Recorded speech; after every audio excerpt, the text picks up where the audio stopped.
Shalom,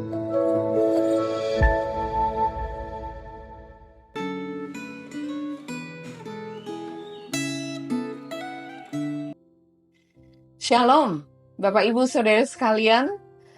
Mari kita mempersiapkan hati kita untuk mendengarkan renungan firman Tuhan. Mari kita berdoa. Terima kasih buat hari yang baru yang Tuhan berikan kepada kami. Terima kasih kalau kami masih boleh diberikan kesempatan untuk membaca dan merenungkan firman-Mu. Tuhan, berbicaralah kepada kami karena kami sudah siap mendengar. Di dalam nama Tuhan Yesus kami berdoa. Amin. Mari kita melihat pembacaan kita pada hari ini Markus 15:42 sampai 47. Saya hanya akan membaca 45 dan 46.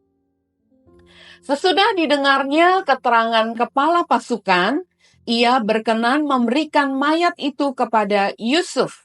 Yusuf pun membeli kain lenan, kemudian ia menurunkan mayat Yesus dari salib dan mengapaninya dengan kain lenan itu. Lalu ia membaringkan dia di dalam kubur yang digali di dalam bukit batu. Kemudian digulingkannya sebuah batu ke pintu kubur itu. Bapak Ibu Saudara sekalian, dua hal yang akan kita perhatikan di dalam perikop hari ini. Yang pertama, catatan Markus di sini harusnya meyakinkan kita bahwa Yesus sungguh-sungguh mati. Dia dikuburkan, kuburnya tidak misterius, orang tahu letak kuburannya. Jadi, Bapak Ibu Saudara sekalian, Yesus adalah sosok sejarah. Apa yang dicatat di dalam Injil, demikianlah yang terjadi, yang juga dicatat oleh para sejarawan non-Kristen. Yesus bukan sosok rekayasa, bukan sosok fiktif, dia sungguh ada, dia hidup, mati, dan dibangkitkan seperti yang dicatat di dalam Alkitab. Yang kedua, orang mengatakan seringkali keberanian itu berdiri sendiri tanpa teman. Demikianlah Yusuf dari Arimatea ini. Di saat bahkan murid-murid Yesus melarikan diri dan melindungi keselamatan masing-masing, di saat yang genting, saat yang tidak mendukung seperti ini, Yusuf muncul tanpa diminta. Dia muncul untuk mengurus jenazah Yesus. Puji Tuhan untuk Yusuf dari Arimatea yang memperhatikan jenazah Yesus waktu itu. Mayat Yesus tidak dilemparkan begitu saja ke pemakaman umum seperti kedua penjahat yang disalib di samping kanan dan kiri Tuhan Yesus. Yusuf dari Arimatea memiliki hati yang lembut dan perhatian, sampai ke hal yang bahkan tidak terjangkau oleh murid-murid Yesus sendiri. Ingat cerita Daud dan Goliat?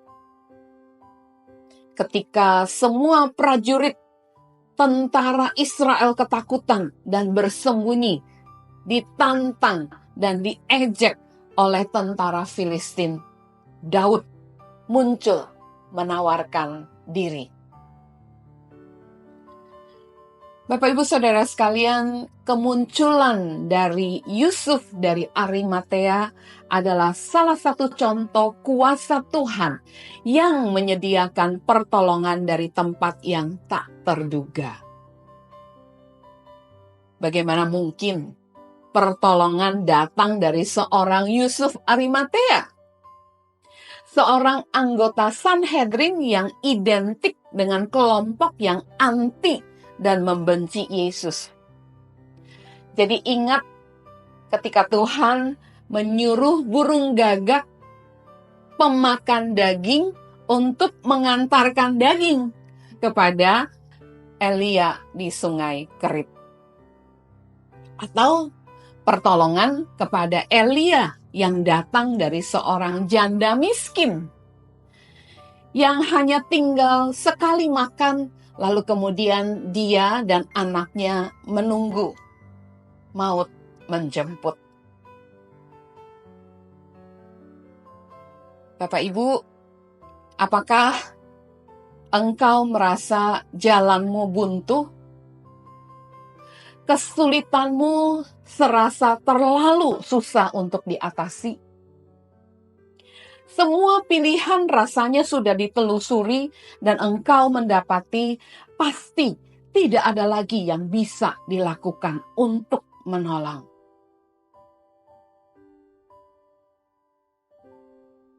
Tidak ada lagi alternatif lain.